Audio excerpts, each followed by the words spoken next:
السلام عليكم ورحمة الله وبركاته. يا مساء الجمال على كل حبايبنا في كل مكان. أسعار زغاليل الحمام البلدي، حضراتكم عارفين في بعض الفترات في بعض المحافظات أسعار زغاليل الحمام البلدي وصلت 180 جنيه، وفي ناس كمان كانت بتعلق لي من محافظات تانية بتقول الزغاليل وصلت عندي 250 جنيه. النهارده يا جماعة الموضوع اختلف تماما، مش عايز أقول لك الزغاليل في السوق بقت ببلاش. هقول لك الأسعار وهقول لك إزاي تعرف تسوق الزغاليل دي بشكل كويس عشان إن أنت ما تضيعش تعبك على الفاضي. في مربين عاملين المشروع ده كأكل عيش ومصدر رزق ليهم وزيادة الدخل ليهم من المنزل، فعايزين الناس تستفيد أحسن استفادة. فركز معايا في الفيديو شوية. ولكن يا شباب بتمنى طبعا يعني إن دعمكم لنا بلايك. ملاحظ إن اللايكات قليلة على الفيديوهات بتاعتنا الفترة الأخيرة، مع إننا والله العظيم بنجتهد على قد ما نقدر إن إحنا نعمل لكم أحسن حاجة. طيب خلينا بس مبدئيا كده نعرف إن أو كلنا عارفين ان الاسعار، ان الزغاليل الوحيده اللي ملهاش بورصه او ملهاش سعر ثابت.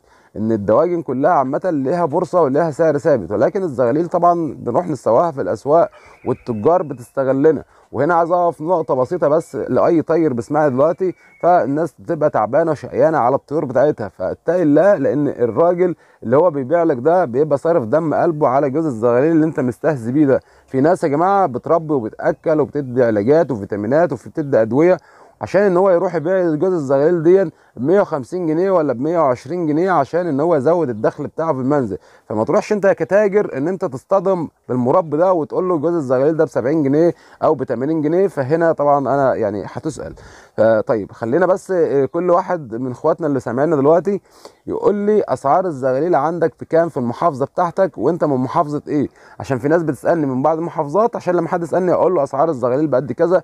لان في ناس بتسال كتير جدا اسعار الزغاليل بكام دلوقتي، زي ما قلنا ان الزغاليل ملهاش سعر ثابت. تمام كده؟ طيب خلينا بس نعرف ان انا لو نازل اشتري زغاليل للتربيه فما ينفعش ان احنا نشتري من السوق، لان زغاليل السوق دي بتبقى التجار نفخها حرفيا، بيبقى حاطط فيها زغلول مدخل زغلول تاني في قلب الزغلول. ازاي؟ باكله بادي وباكله كسر عيش، وبالتالي الزغلول ده بيتنفخ، وبالتالي ان انت بتمسك الزغلول فبتنغش فيه، فيقول لك جوز الزغلول ده ب 150 جنيه لو انت نازل تشتري من السوق.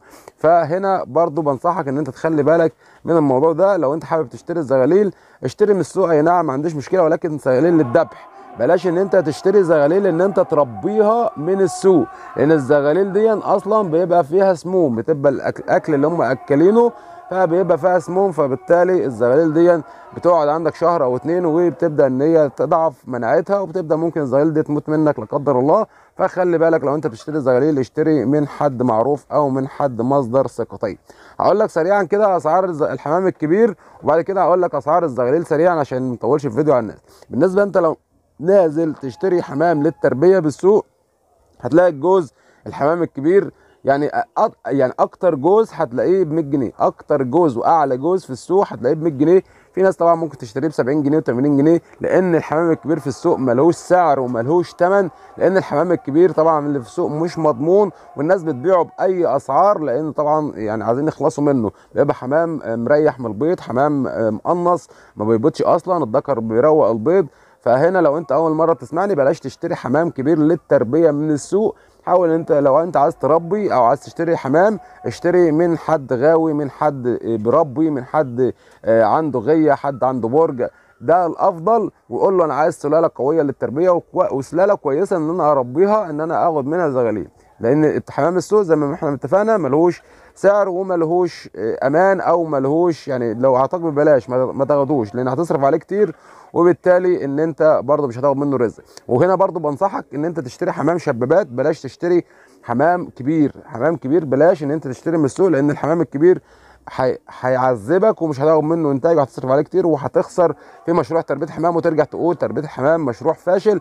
اشتري من حد ان انت تعرفه. تمام كده؟ طيب يبقى قلنا اسعار الحمام الكبير في السوق هتبقى 100 جنيه، لو اقصى حاجه يعني ممكن تشتري ب 70 جنيه وب 80 جنيه، ده الكبير الشغال. الزغاليل بالمناسبه بتبقى دايما اغلى من الحمام من الاهالي، الزغاليل بتبقى اغلى من الاهالي، لان الزغاليل اسعارها معروفه، وان الاهالي اللي في السوق ملهاش ثمن، الاهالي السوق ملهاش ثمن. طيب نقول بقى اسعار الزغاليل. جماعه خير من شهر او من اتنين كان اسعار الزغاليل ديت وصلت 180 جنيه، وصلت 180 جنيه، ده يعني اللي انا متاكد منه. في ناس كانت بتقول الزغاليل وصلت 250 جنيه، ده طبعا انا مش متاكد منه، ولكن في ناس قالت الكلام ده. ولكن اللي انا متاكد منه ان الزغاليل فعلا ان انا بحتاج 180 جنيه. تمام كده. طيب يبقى من شهر كانت الزغاليل ب 180 جنيه.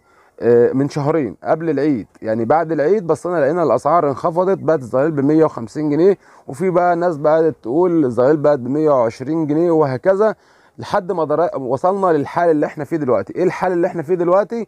ان الزغاليل دلوقتي يا جماعه بقت ب 100 جنيه وبقى ب 120 جنيه، انخفاض رهيب جدا. وطبعا الناس بقت تعاني لان الزغاليل النهارده بقت ب 120 جنيه وب 100 جنيه. فطبعا ده اللي احنا عارفينه دلوقتي والاسعار اللي احنا عارفينها دلوقتي. لو انا عايز ابيع حمام، انزل السوق ابيع حمام في السوق عادي مش مشكله، ولكن في مصدر تاني ان انا ابيع فيه وهيكون افضل لو انت بعت في المصدر ده. ابيع يا جماعه عفوا شويه. ابيع يا جماعه في المطاعم. المطاعم بتاخد الزغاليل دي باسعار كويسه، المطاعم بتاخد الزغاليل ديت باسعار كويسه. التاجر بياخد منك الزغلول ب 100 جنيه، الزغاليل ب 100 جنيه، وبيرجع يبيعها للمطاعم ب 150 وب 180 جنيه. جوز الزغاليل لو انت داخل تاكل جوز زغاليل في مطعم قلت له انا عايز اكله حمام، وطبعا معاك صاحب مثلا او حاجه، ولو انت داخل لوحدك حتى هتاكل اوردر واحد اللي هو جوز الزغاليل، هتاكله بقد ايه النهارده؟ هتاكله اقل حاجه ب 300 جنيه و 280 جنيه لو انت بتاكل زغاليل في المطاعم. فهنا بنصحك ان انت تنزل المطاعم تتسوق فيها افضل من ان انت تتسوق في السوق، لان السوق يا جماعه التجار زي ما قلنا بتستغل المربيين. وعايز برضه انصحك لو انت لسه بادئ ان انت تبيع حمام او بادئ ان انت تتاجر في الحمام او القصه دي كلها، بلاش ان انت تفرط بحمامك بسهوله. امسك في الحمام بتاعك. التاجر بيختبرك بيقول لك جوز الزغاليل ده ب 70 جنيه، يقول له يا عم لا ده ما يفتح الله، مش هبيع لك انا ب 70 جنيه. يقول لك عايز يوصلك مثلا لل 100 جنيه، هو عايز يوصلك لل 100 جنيه. ففي ناس تقول له يقول له 80 جنيه، يقول له يا عم طب زود شويه، يقول له 90 جنيه، وفي الاخر يقول له هي ال 100 جنيه. ولو انت مسكت في اكتر هتاخد اكتر. فعايزك تسيبه. اول التاجر لما يقول لك الزغاليل دي ب 70 جنيه او 80 جنيه، قول له السلام عليكم. وعليكم السلام. تعالى قول له لا، قول له الزغاليل بتاعتي ده ب 150 جنيه، هتاخدها هوقف لك، مش هتاخدها فانا هسيبك وهمشي. هتلاقي حد تاني ان شاء الله تعالى تقدر تبيع الزغاليل بتاعتك. ولكن دايما بقول يا جماعه بلاش ان احنا نبيع للتجار في الاهالي جنبنا.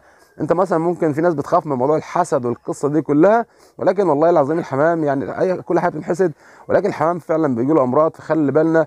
بيع للاهالي، بيع لحد الناس المعارف، بيع زي ما انا بعمل. الحمام الناس بتجيلي والله العظيم الحمام على البيت، عريسين عايزين يتجوزهم، واحد بيحب ياكل الحمام، في الحمام عندي بينحجز في البيت وبيع باسعار كويسه جدا. بتمنى اكون لميت الموضوع ووصلت لكم المعلومه بشكل كويس. فانت بقى لو من الابطال وبتوصل معايا الفيديو للنهايه، قول لي انا من الابطال وبوصل معاك الفيديو للنهايه. شوفوا الشوك على خير. استودعكم الله. السلام عليكم ورحمه الله وبركاته.